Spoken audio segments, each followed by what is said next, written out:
बिहार दरोगा new vacancy 2025 जो 1799 post पर आई हुई है, उसके लिए हम लोग ज्ञान बिंदु का नया वाला होमवर्क सीरीज 3.0 का टेस्ट नंबर 1 को इस सेशन में हम डिस्कस करेंगे। और देखिए फ्रेंड्स, ध्यान दीजिए, ये टेस्ट जो है 26/9/2025 को संपन्न कराया गया है। तो फ्रेंड्स देखिए, बड़ा ही ये इंपॉर्टेंट सेशन रहने वाला है आपके एग्जाम के दृष्टिकोण से, यानी कि बिहार दरोगा न्यू वैकेंसी 2025 के दृष्टिकोण से।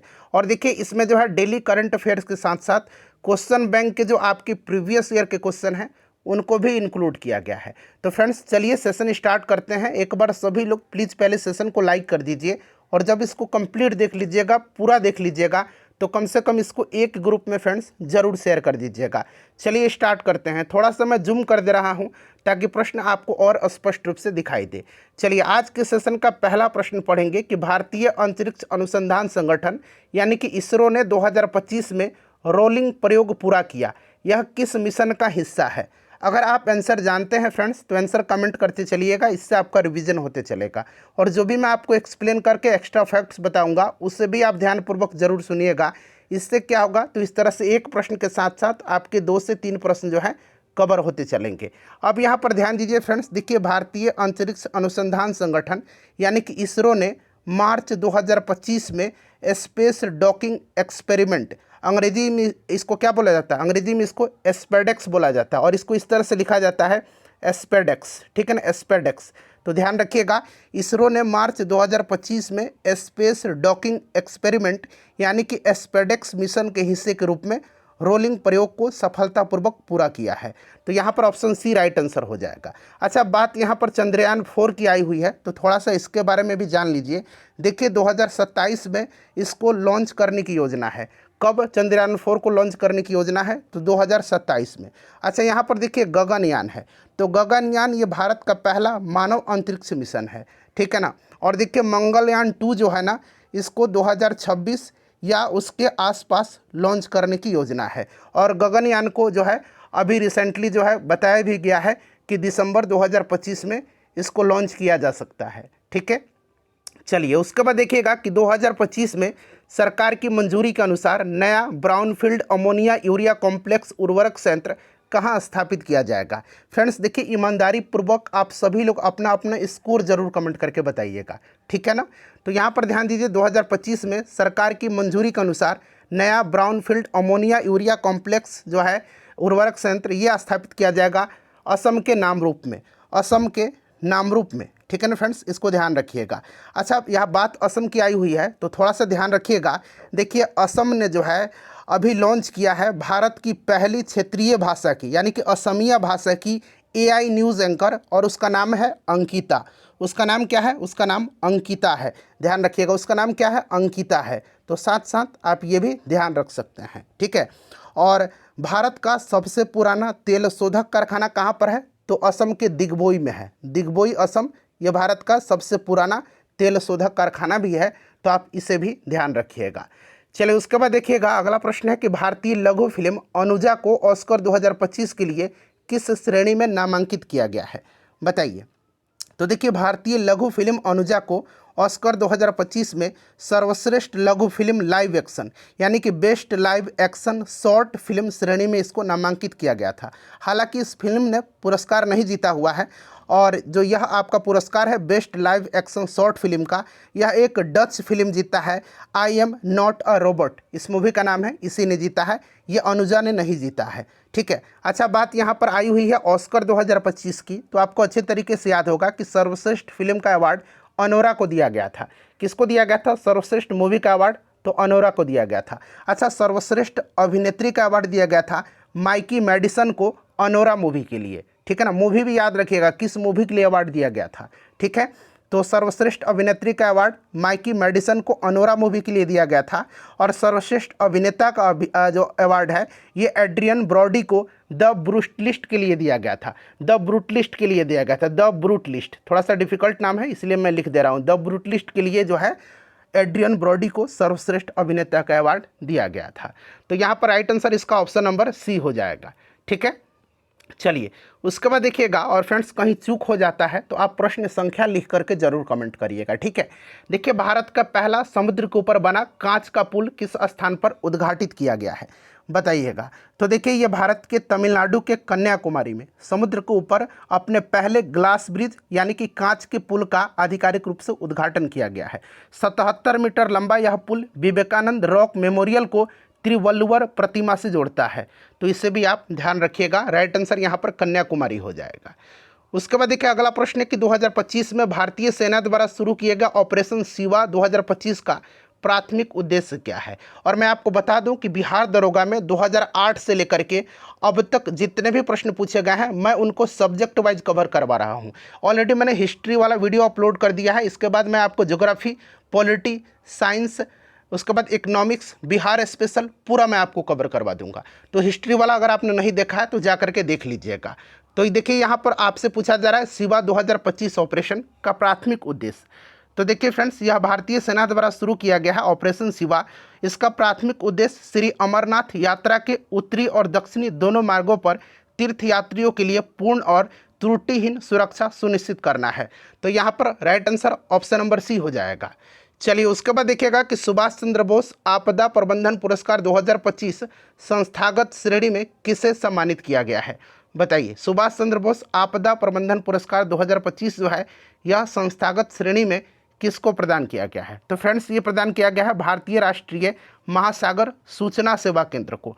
और ये कहाँ पर स्थित है, तो फ्रेंड्स याद रखिएगा ये हैदराबाद में स्थित है। तो यहाँ पर ऑप्शन नंबर आपका सी हो जाएगा। चलिए उसके बाद क्वेश्चन नंबर 7 देख लीजिएगा, मैं पूरे डिटेल में आपको बताते चल रहा हूँ। देखिए निम्नलिखित में से कौन सा शहर देश का सबसे बड़ा टेक्सटाइल पार्क और देश का पहला AICT दोनों बनाएगा। तो फ्रेंड्स ये कौन सा शहर बनाएगा, तो ये आपका लखनऊ हो जाएगा उत्तर प्रदेश का, ठीक है ना। चलिए उसके बाद देखिए पूर्वोदय योजना के अंतर्गत शामिल राज्य कौन सा है, ये पूछा जा रहा है पूर्वोदय योजना। तो देखिए फ्रेंड्स पूर्वोदय योजना जो है इसका उद्देश्य बुनियादी ढांचे, मानव कौशल और आर्थिक विकास को बढ़ावा देना है।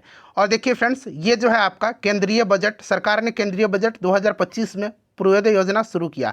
और यह 5 राज्य कौन कौन से हैं, बिहार, झारखंड, पश्चिम बंगाल, उड़ीसा और आंध्र प्रदेश। यानी कि बिहार, उसके बाद बात करते हैं तो झारखंड, यहाँ पर देखिए बिहार, उसके बाद देखिए बिहार और कहाँ कहाँ पर है, बिहार, झारखंड, उड़ीसा है, पश्चिम बंगाल है और आंध्र प्रदेश है। तो ये वाला करेक्ट हो जाएगा। चलिए उसके बाद देखिएगा कि निम्नलिखित में से कौन से जोड़े सही सुमेलित नहीं है, और यहाँ कूट में से आपको आंसर बताना है, ठीक है ना। चलिए देखिएगा वैश्विक न्याय, प्रेम और शांति शिखर सम्मेलन ये आपका संयुक्त अरब अमीरात की दुबई में हुआ है, ये आपका बिल्कुल करेक्ट है। उसके बाद देखिए प्रथम विश्व ऑडियो विजुअल शिखर सम्मेलन जिसको कि वेब्स बोला जाता है, ये मुंबई में हुआ है भारत में, ये भी करेक्ट है। और देखिए विश्व सरकार शिखर सम्मेलन ये पेरिस में नहीं हुआ है, विश्व सरकार शिखर सम्मेलन जो है ना ये इसका आयोजन दुबई में हुआ है, संयुक्त अरब अमीरात के दुबई में। उसके बाद देखिए 17वां ब्रिक्स सम्मेलन का जो आयोजन हुआ है ये रूस में नहीं हुआ है, इसका आयोजन हुआ आपका कहाँ पर, तो ब्राज़ील के रियो डी जेनेरियो में। तो ये भी गलत है, पूछा गया इसमें से कौन सा सुमेलित नहीं है, तो आपका तीसरा और चौथा करेक्ट आंसर हो जाएगा जो कि ऑप्शन नंबर सी में आपको दिख रहा है, ठीक है। चलिए उसके बाद देखिएगा कि PM सूर्य घर मुफ्त बिजली योजना के संबंध में निम्नलिखित कथनों पर विचार करें, और यहाँ से आपको सत्य कथन चुन करके आंसर में से बताना है। तो देखिए ये फरवरी 2024 में प्रारंभ किया गया था, बिल्कुल ये करेक्ट दिया गया है। देखिए फ्रेंड्स इसको जो है नवीन एवं नवीकरणीय ऊर्जा मंत्रालय ने इसको जो है शुरू किया है, ठीक है ना फ्रेंड्स। और देखिए 2024 में ये स्टार्ट हुआ है, बिल्कुल फरवरी 2024 में करेक्ट है। और इसका उद्देश्य 2 करोड़ घर नहीं होगा, इसका उद्देश्य होगा 1 करोड़ घरों को मुफ्त बिजली उपलब्ध कराना। 1 करोड़ परिवारों को लाभान्वित करने के लिए 75,000 करोड़ रुपये की PM सूर्य घर मुफ्त बिजली योजना को मंजूरी दी गई थी, ठीक है ना। तो ये आपका गलत हो जाएगा, और ये आपका तीसरा जो है ये करेक्ट हो जाएगा। तो आपका दूसरा गलत हो गया, तो सही कौन सा होगा, तो पहला और तीसरा। तो पहला और तीसरा आपको ऑप्शन नंबर सी में दिख रहा है। चलिए भारत में देखिए रामसर स्थल के संबंध में विचार करें। अब थोड़ा सा यहाँ पर ध्यान देने योग्य बात यह है कि मैं आपको थोड़ा सा इन्फॉर्म कर देता हूँ कि देखिए अभी जो है अगर बात करते हैं तो वर्तमान में अब 93 भारत में रामसर स्थल हो गए हैं। अभी रिसेंटली बिहार के 2 जो आपके क्षेत्र हैं, जगह हैं, उनको रामसर स्थल का दर्जा दिया गया है। और बिहार के कौन कौन से हैं, तो आपको ध्यान रखना है, एक तो पश्चिम चंपारण जिला का उदयपुर झील है, पश्चिम चंपारण जिला का उदयपुर झील, ठीक है ना। और दूसरा जो है बक्सर जिला का गोकुल जलाशय, इन दोनों को रामसर स्थल का दर्जा दिया गया है। और ख़ास बात यह है कि दोनों हमारे बिहार राज्य से ही बिलोंग करते हैं। तो इस प्रकार से बिहार में अब टोटल 5 रामसर स्थल हो गए और भारत में 91 से बढ़कर के अब 93 हो गया है। तो ध्यान रखिएगा, ये वाला स्टेटमेंट गलत हो जाएगा। अभी के संदर्भ में 90 हो गई है, नहीं, अब 93 हो गई है। हालांकि उस समय 6 नए रामसर स्थल जोड़ा गया था, तो पहला तो मान ही लीजिए कि ये इनकरेक्ट हो गया, ठीक है। उसके बाद चलिएगा कि झारखंड में उधवा झील को रामसर स्थल में जोड़ा गया था, बिल्कुल, और ये झारखंड का पहला रामसर स्थल है। साथ ही साथ सिक्किम का पहला रामसर स्थल है खेचियो पोलरी, ये आपका करेक्ट हो जाएगा। तो आपका इस हिसाब से देखा जाए तो दूसरा और तीसरा यहाँ पर आपका करेक्ट हो जाएगा। तो असत्य कथन चुनना था, तो पहला असत्य हो गया, दूसरा और तीसरा सत्य हो गया, तो असत्य आपका पहला हो जाएगा। चलिए, उसके बाद देखिए पूछा गया किस राज्य में तीसरा लैवेंडर महोत्सव 2025 का आयोजन किया गया है, बताइए। तो तीसरा लैवेंडर महोत्सव का आयोजन जो है जम्मू कश्मीर के डोडा जिले के भद्रवाह में किया गया है। जम्मू कश्मीर के डोडा जिले, जम्मू कश्मीर के किस जिला में? डोडा जिले के भद्रवाह में, ठीक है ना, आयोजित किया गया। तो यहाँ पर जम्मू कश्मीर ऑप्शन में दिया गया है, ठीक है ना। चलिए, उसके बाद देखिएगा खेलो इंडिया यूथ गेम्स 2025 का उद्घाटन किसके द्वारा एवं कहाँ किया गया।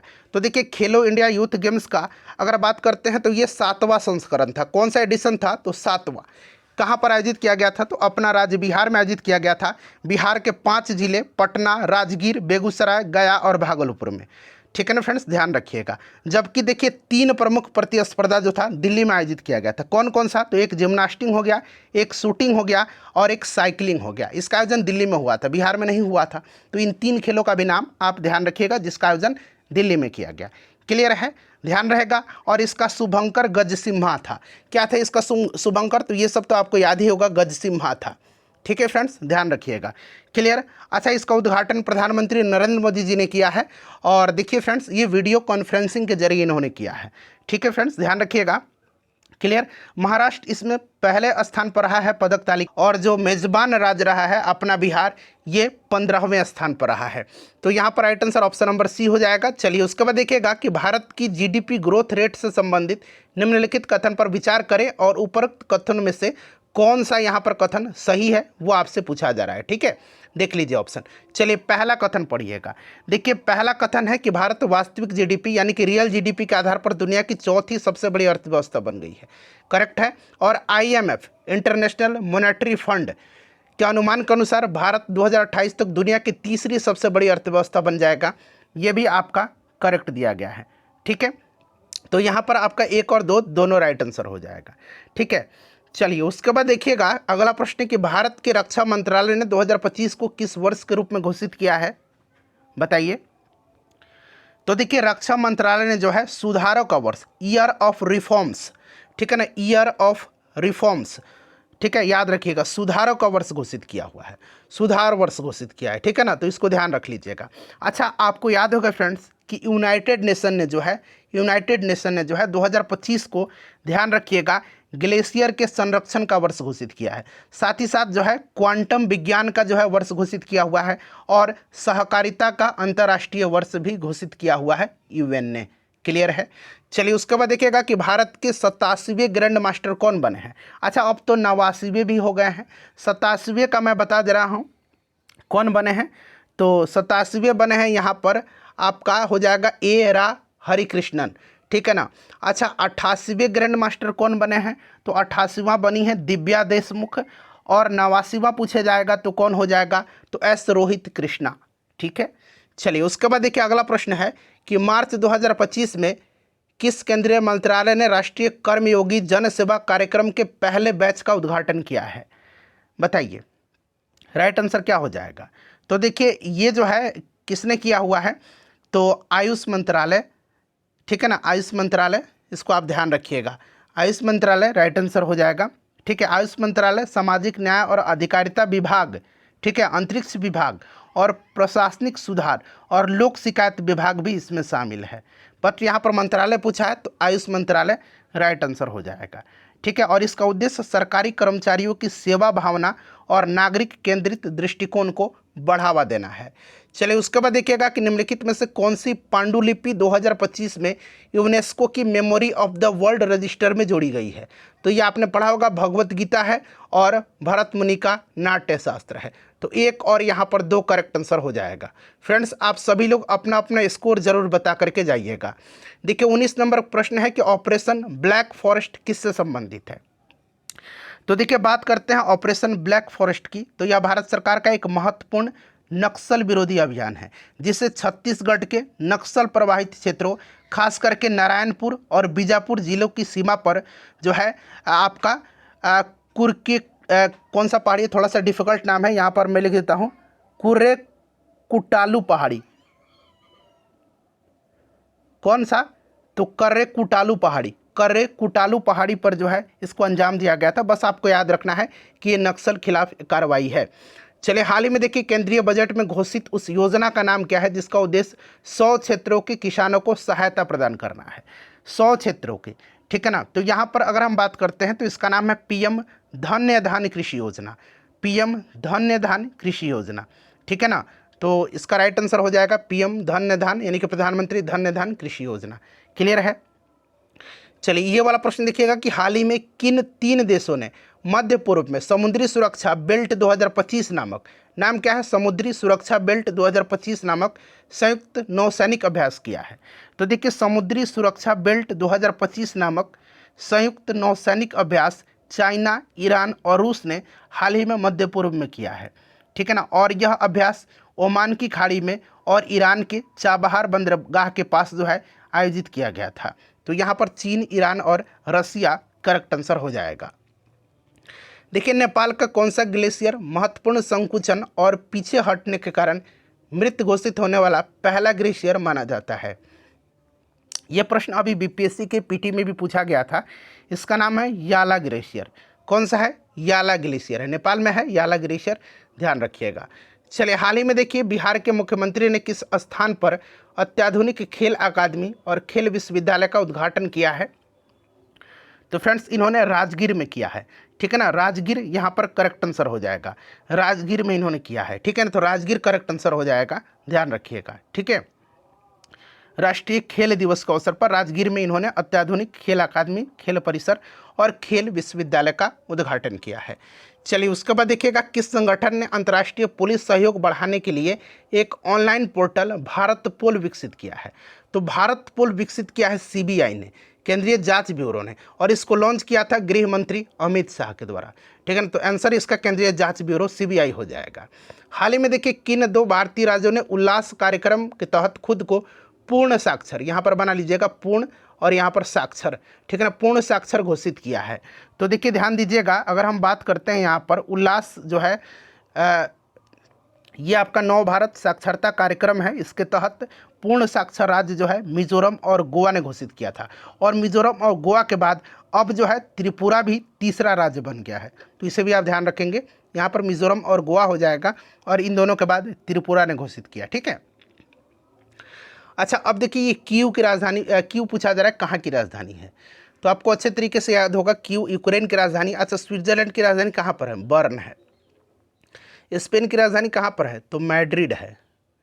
अच्छा स्वीडन की राजधानी कहाँ पर है? तो स्वीडन की राजधानी स्टॉकहोम है, स्टॉकहोम है, याद है ना आपको।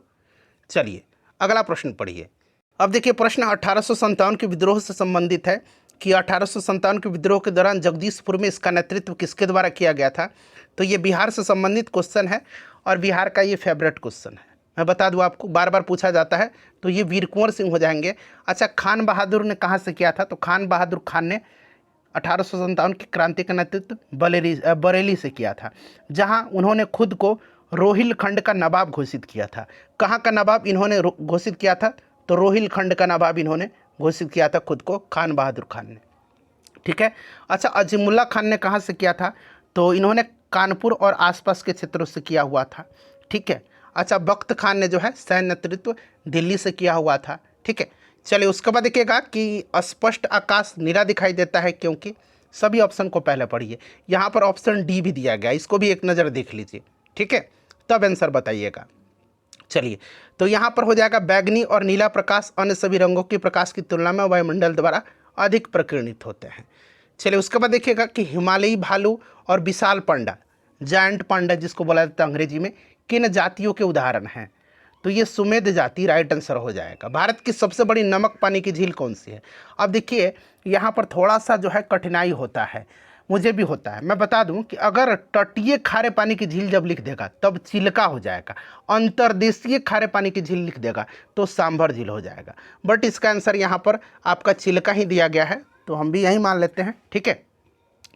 चलिए उसके बाद देखिएगा कि सोलर सेल बने हुए होते हैं, तो ये अर्धचालक है, सेमीकंडक्टर के होते हैं सोलर सेल। आपको पता है कि सिलिकॉन का यूज़ किया जाता है और ये एक सेमीकंडक्टर होता है।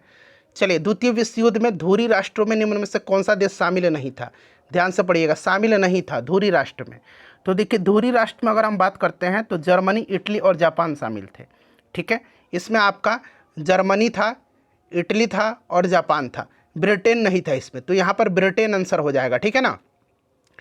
चलिए देखिए निम्नलिखित देशांतरों में से कौन सा भारतीय मानक समय के लिए संदर्भ के रूप में माना जाता है? तो अब इसलिए आपको याद होगा कि भारतीय मानक समय के रूप में जो आपको 82.5 डिग्री जो पूर्वी देशांतर है उसी को माना जाता है, और यह उत्तर प्रदेश की मिर्ज़ापुर से होकर के गुजरती है। भारतीय मानक समय ग्रीनविच मीन टाइम से 5.5 घंटा आगे है, ये सब चीज़ आपको पता है, ठीक है। चलिए उसके बाद देखिए वधवागम शब्द का में कौन सा संधि विच्छेद सही है? अब देखिए ऑप्शन में यहाँ पर सही कोई भी नहीं दिया गया है, क्योंकि वधवागम का जो संधि विच्छेद होता है ना वो आपका होता है वधु जोड़ आगम, और यहाँ पर वधु तो लिखा गया है बट हर्षुकार नहीं होगा, वधु जोड़ आगम होगा, इस तरह से दीर्घुकार होगा इसमें, ठीक है ना। तो यहाँ पर दीर्घुकार बना करके और ऑप्शन बी पर टिक लगा लीजिए। चलिए उसके बाद देखिएगा यहाँ पर मैथ का आंसर मैं आपको बता देता हूँ, आप लोग स्वयं हल करिएगा। ऑप्शन बी हो जाएगा, भारत में पहली बार राष्ट्रपति शासन कब लगाया गया था? ये प्रश्न बार बार पूछा जाता है, तो मैं आपको बता दूं कि 1968 में बिहार में पहली बार राष्ट्रपति शासन लगा है और अब तक 8 बार लगाया जा चुका है। और पहली बार 1968 में बिहार में जब राष्ट्रपति शासन लागू हुआ था उस समय बिहार के मुख्यमंत्री कौन थे? तो भोला पासवान शास्त्री थे और राज्यपाल नित्यानंद कानूनगो थे। तो ये सब भी आप ध्यान रखिएगा। चलिए उसके बाद देखिए प्रधानमंत्री पीवीटीजी विकास मिशन किसके विकास से संबंधित है? बताइए। तो फ्रेंड्स ये जो आपका संबंधित है ना, ये संबंधित कमजोर जनजातीय समूहों की सामाजिक आर्थिक स्थिति में सुधार करने और बेहतरी बुनियादी सुविधाएं प्रदान करने से संबंधित है। तो आदिवासी समूह यहाँ पर करेक्ट आंसर हो जाएगा। चलिए उसके बाद देखिएगा कि भारतीय अंतरिक्ष नीति 2023 के अनुसार कौन सी संस्था अंतरिक्ष प्रौद्योगिकियों के अनुसंधान और विकास पर ध्यान केंद्रित करेगी? तो ये इसरो करेगी। कौन सी है? तो ये फ्रेंड्स इसरो करेगी। और ध्यान रखिएगा इसरो के अभी अध्यक्ष कौन है? वी नारायणन है, वी नारायणन। चलिए बास्केटबॉल के मैदान को क्या कहते हैं? तो बास्केटबॉल के मैदान को कोर्ट बोला जाता है और बास्केटबॉल में खिलाड़ियों की संख्या 5 होती है, ये भी ध्यान रखिएगा। और देखिए गोल्फ का जो मैदान होता है ना, गोल्फ का, उसको बोला जाता है गोल्फ कोर्स, या कभी कभी कोर्स दे देगा, तो याद रखिएगा आप, ठीक है। राज्यसभा के कितने सदस्य मनोनीत किए जाते हैं? तो राष्ट्रपति के द्वारा आपको पता है कि राज्यसभा में 12 सदस्य मनोनीत किए जाते हैं, ठीक है। चलिए उसके बाद देखिएगा कि विजयनगर साम्राज्य में अमरम शब्द का क्या अर्थ था? तो देखिए अमरम शब्द का क्या अर्थ था? तो अमरम जो होता था ना, ये एक प्रकार की जमीन या भूखंड होता था जो सैन्य अधिकारियों को उनकी सेवाओं के बदले दिया जाता था, तो सैनिकों का अनुदान दिया जाता था, ठीक है ना। अच्छा, ब्राह्मणों को जो अनुदान दिया जाता था उसको क्या बोला जाता था? तो उसको बोला जाता था ब्रह्मदेव बोला जाता था, ठीक है ना। और विद्वानों को जो अनुदान दिया जाता था उसको अग्रहार बोला जाता था, अग्रहार बोला जाता था। और गरीबों को जो अनुदान दिया जाता था उसको धर्मार्थ बोला जाता था। तो ये सब भी मैं आपको बता रहा हूँ, कोई नहीं बताएगा आपको। चलिए उसके बाद देखिएगा 42 नंबर प्रश्न है कि हाँ यहाँ पर देखिए राष्ट्रपति की सलाह से लोकसभा को भंग कर सकता है कौन? बताइए। तो देखिए आपको याद होगा कि भारतीय संविधान का अनुच्छेद 83(2) और 85(2) दोनों याद रखिएगा। 83(2) और 85(2) लोकसभा के कार्यकाल समाप्त होने से पहले उसके विघटन का प्रावधान करते हैं। और यहाँ पर आपका हो जाएगा प्रधानमंत्री की सलाह पर लोकसभा को भंग कर सकते हैं राष्ट्रपति। प्रायद्वीपीय भारत की सर्वोच्च चोटी कौन सी है? तो ये अनाईमुडी है, अन्नामलाई पर्वत पर स्थित है, सबसे ऊंची चोटी है प्रायद्वीपीय भारत की, दक्षिण भारत की, ठीक है ना। और दूसरी पूछेगा तो डोडा बेटा है जो नीलगिरी पहाड़ी पर है। चलिए उसके बाद देखिएगा अगला प्रश्न है कि मोती प्राप्त करने के लिए संवर्धन किया जाता है। तो ये सीप दे देगा कभी कभी, या ओएस्टर, दोनों, ये अंग्रेजी में है और मैंने सीप हिंदी में भी बता दिया आपको, ठीक है ना। चलिए, मनुष्य के नेत्र में पुतली के आकार का नियंत्रण होता है, तो पुतली के आकार का नियंत्रण ये आइरिस करता है, यानी कि परितारिका करता है, ठीक है ना। परितारिका द्वारा किया जाता है। आइरिस यानी कि परितारिका आंख का रंगीन भाग होता है, जिसके अंदर मांसपेशियों का एक समूह होता है, जो पुतली के आकार का छोटा या पुतली के आकार को छोटा या बड़ा करता है। प्रकाश की मात्रा के अनुसार पुतली फैल करके या सिकुड़ करके आंख में प्रवेश करने वाले प्रकाश की मात्रा को नियंत्रित करती है, ठीक है। अच्छा, कॉर्निया जो है ये दान किया जाता है।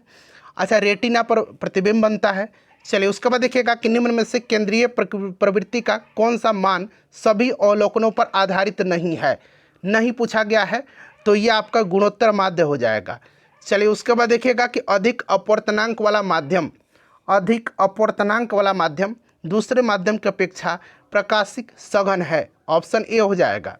अच्छा, यहाँ पर देखिए, यहाँ से 3 प्रश्न आपको कराऊंगा।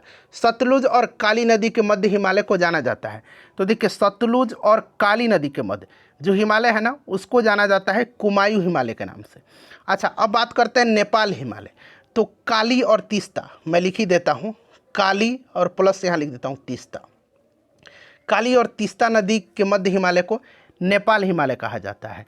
अच्छा, यहाँ पर असम हिमालय है, तो तीस्ता और दिहांग, तीस्ता और यहाँ मैं दिहांग लिख देता हूँ, तीस्ता और दिहांग के मध्य हिमालय को असम हिमालय कहा जाता है।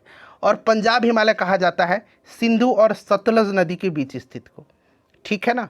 चलिए, उसके बाद देखिएगा कि सरकार द्वारा अवरोधों अथवा प्रतिबंधों को हटाना क्या कहलाता है, तो ये आपका उदारीकरण कहलाता है, ठीक है ना। अच्छा, 1809 में फारसी में गिफ्ट टू मोनोथिस्ट किसने लिखा था, किस भाषा में ये लिखा गया, याद रखिएगा, फारसी में, गिफ्ट टू मोनोथिस्ट। ये पुस्तक है आपका राजा राम मोहन राय की, ठीक है ना। या फिर इसको एक और नाम से जाना जाता है तुहफत उल मुआवदीन, यहाँ मैं लिख ही देता हूँ, कैसे, तुहफत उल मुहाइदीन,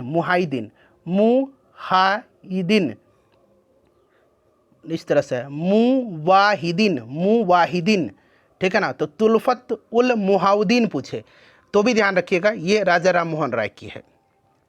पटना उच्च न्यायालय के वर्तमान में मुख्य न्यायाधीश कौन है, उस समय ये प्रश्न पूछा गया था। मैंने बताया कि प्रीवियस ईयर का प्रश्न भी इसमें इंक्लूड किया गया है, तो उस समय के विनोद चंद्रन थे। बट वर्तमान में आपको याद रखना है, पटना उच्च न्यायालय के अभी 46वें मुख्य न्यायाधीश बने हैं, उनका नाम है पवन कुमार भीमप्पा। पवन कुमार तो नाम याद रहेगा आपको, पवन कुमार भीमप्पा बजंथरी, ठीक है ना। यहाँ पूरा लिख देता हूँ मैं, पवन कुमार भीमप्पा बजंथरी, ये नए मुख्य न्यायाधीश बने हैं पटना हाई कोर्ट के। चलिए, स्थापना कब हुई थी पटना हाई कोर्ट की, तो 1916 में हुई थी। चलिए, उसके बाद देखिए हाल ही में विपर जो है खबरों में था, यह क्या है, तो उस समय विपर जो है आया हुआ था, जो कि एक चक्रवात था, ठीक है। अच्छा, निम्नलिखित में से कौन सा ताप विद्युत परियोजना महाराष्ट्र में स्थित नहीं है, तो आपको पता है तिरोदा है, चंद्रपुर है, ट्रॉम्बे है, ठीक है ना। तारापुर भी महाराष्ट्र में ही है, कहलगांव जो है ये बिहार में पड़ता है, ये महाराष्ट्र में नहीं है। उसके बाद देखिए किसी वस्तु का चंद्रमा पर भार पृथ्वी पर उसके भार का होता है, सिंपल सा क्वेश्चन है, आप बता ही दीजिएगा, 1/6 भाग। पानी का क्वथनांक सेल्सियस में होता है तो 100 डिग्री होता है, ठीक है। अच्छा, रिवर्स रेपो रेट में वृद्धि, अब यहाँ पर देखिए ध्यान रखिएगा प्रश्न को, रिवर्स रेपो रेट में वृद्धि बताइए। तो फ्रेंड्स, ये आपका तरलता घटाती है, गागर में सागर भरना, हिंदी का क्वेश्चन है, मुहावरे का अर्थ बताना है, तो थोड़े शब्दों में अधिक कहना। उसके बाद देखिएगा कि धुआंधार प्रपात का संबंध निम्नलिखित में से किस नदी से है। धुआंधार जलप्रपात जो है आपको याद रखना है, ये कहाँ पर है, तो धुआंधार जलप्रपात जो है ना, ये किस नदी पर है, तो आपको ध्यान रखना है कहाँ पर है, किस नदी पर है फ्रेंड्स, तो ये आपका नर्मदा नदी पर। धुआंधार है, कपिल धारा है और सहस्त्रधारा है, सहस्त्रधारा ये भी आपका नर्मदा पर ही है। चलिए, इसका आंसर मैं आपको बता देता हूँ, मैथ का जो प्रश्न है 50% हो जाएगा। अच्छा, गुरु दक्षिणा में कौन सा समास है, तो इसमें तत्पुरुष समास है।